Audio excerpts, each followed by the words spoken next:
Assalamualaikum, selamat pagi dan salam Malaysia Madani. Berita pagi Sarawak edisi Ahad 3 November 2024 bersama saya Lydia Yusrina Abdul Ilyas. Sarawak Career and Training Skate Fair 2024 yang berlangsung di Stadium Tertutup Sibu berfungsi sebagai platform penting untuk pencari kerja, pelajar dan pendidik untuk mendapatkan maklumat berkaitan peluang kerjaya dan latihan.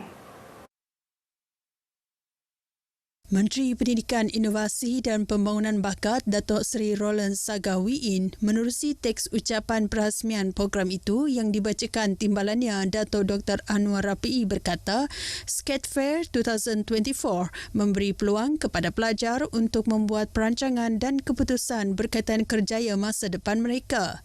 Malah program itu juga penting untuk menyokong agenda pembangunan Sarawak untuk menjadi negeri maju dan berpendapatan tinggi. Beliau yakin dengan sokongan padu institusi pendidikan, majikan dan juga kerajaan, hasrat untuk memupuk masyarakat yang didorong oleh inovasi dan kemampanan akan dapat dicapai. Events like the Skate Fair play a pivotal role in this endeavour, connecting talented individuals with resources and information needed to succeed in the chosen fields. This fair not only showcases the wealth of opportunities available, but also underscores our commitment to nurturing and developing a skilled workforce by investing in our. Sementara itu, Datuk Dr. Anwar berkata sudah tiba masanya pelajar di Sarawak sedar kepentingan persaingan atau kemasukan secara merit dalam usaha melanjutkan pendidikan di universiti. Beliau percaya satu-satunya cara untuk berjaya dalam melatih bakat yang ada di Sarawak adalah dengan memilih mereka yang terbaik dalam kalangan pelajar. Walau bagaimanapun, katanya kerajaan juga tidak menafikan terdapat ramai pelajar di luar bandar yang masih memerlukan bantuan. Ke arah itu, 2 langkah telah dilaksanakan oleh Kerajaan Sarawak untuk membantu pelajar di luar bandar dan pelajar yang kurang berkemampuan. Langkah tersebut ialah pengenalan bursari pendidikan 50 hingga 80% yuran pengajian kepada pelajar yang layak di Universiti Teknologi Sarawak dan pelaksanaan pendidikan percuma di Universiti milik Kerajaan Sarawak bermula 2026. The number of the students from rural areas, particularly the Bumiputras and from the poor families, has reached up to 38% compared to less than 10% previously.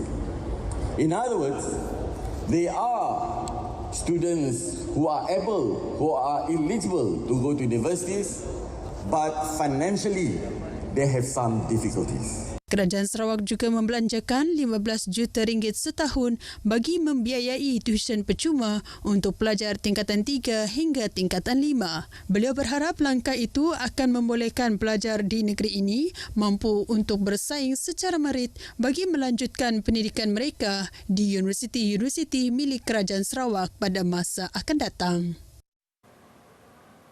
Pada program berkenaan, Datuk Dr. Anwar menyampaikan voucher komputer riba bernilai RM3,000 setiap seorang kepada 48 pelajar bagi membantu pengajian mereka.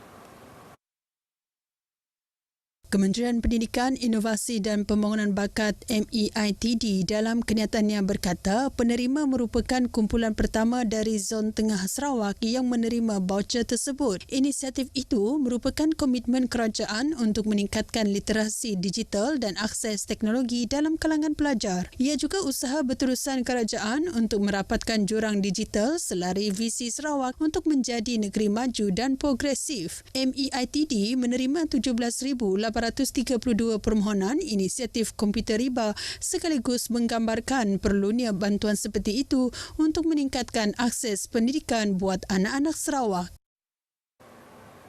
473 graduan Universiti Putra Malaysia Kampus Bintulu UPMKB diraikan pada Majlis Convocation kali ke-48 sidang pertama di kampus itu di Bintulu semalam. Pro-Chancellor UPM Tan Sri Peter Chin Fah Kui menyampaikan ijazah Doktor Falsafah kepada 2 penerima, 9 penerima ijazah sarjana, 122 penerima sarjana muda dan 340 penerima diploma pelbagai pengajian. Tan Sri Peter Chin berkata UPM telah mencatatkan kadar kebolehpasaran graduan yang amat membanggakan. Ini membuktikan program yang ditawarkan UPM adalah relevan dengan keperluan industri semasa. Saya bersyukur UPM telah mencapai kadar kebolehpasaran graduan sebanyak 99.4%. Dan UPM Kampus Bintulu telah mencapai 100%. Graduan UPM adalah pilihan utama. Beliau turut mengingatkan graduan agar bersedia menghadapi cabaran dan persaingan dunia luar serta mengembangkan kemahiran sepanjang perjalanan kerjaya mereka. Kampung Arus Melayu di Sebangan Sebuyau telah dikenalpasti bagi pelaksanaan projek Rintis Makmal Penyelidikan Agro Kelapa Sebuyau Fasa 1. Menteri Utiliti dan Telekomunikasi yang juga Adun Sebuyau, Datuk Seri Julaihi Narawi berkata, projek tersebut melibatkan penyertaan 2 syarikat tempatan.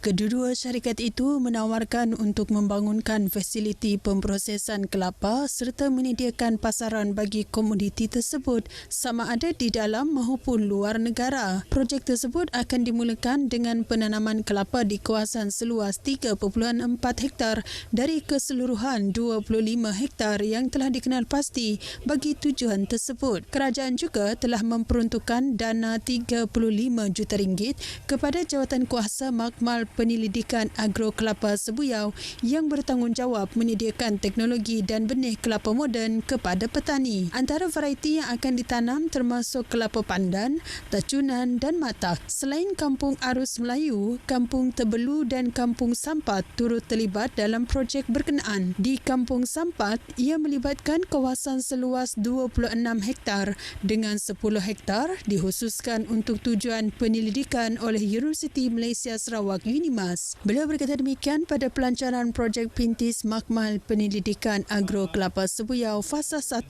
di Sebangan. Sebanyak 4,489 kes kemalangan maut melibatkan penunggang dan pembonceng motosikal direkodkan di seluruh negara tahun lepas. Dari jumlah tersebut, 198 kes direkodkan di Sarawak. Berikutan itu, Timbalan Menteri Pengangkutan Dato' Hasbi Habibullah berkata Kementerian menerusi Jabatan Pengangkutan Jalan JPJ komited untuk meningkatkan kesedaran masyarakat mengenai keselamatan di jalan raya. Pelbagai program telah dan akan terus dilaksanakan seperti kempen keselamatan jalan raya, sesi libat urus bersama pemegang taruh serta program advokasi bersama komuniti. Program bantuan malesen juga salah satu yang giat dijalankan JPJ ketika ini bagi memberi peluang kepada rakyat yang kurang berkemampuan untuk mendapatkan lesen memandu. Kerajaan melaksanakan tanggungjawabnya mendidik rakyatnya supaya menjadi orang yang selamat memandu di atas jalan raya. Bertimbang rasa dan tidak menyusahkan orang lain, tidak menyusahkan pengguna jalan raya yang lain. Dan anda tidak mendatangkan masalah di atas jalan raya. Semuanya mengikut peraturan dan undang-undang. Itulah sebabnya mengapa kamu mesti ada lesen. Beliau berkata demikian pada penutupan program bantuan MyLesson kelas B2 Parlimen Sibuti di Bekenung Miri yang disertai 698 peserta. Menurut beliau lagi, sejak program itu dimulakan tahun lepas di Sarawak, lebih 17,000 penunggang motosikal telah mendapat lesen B2.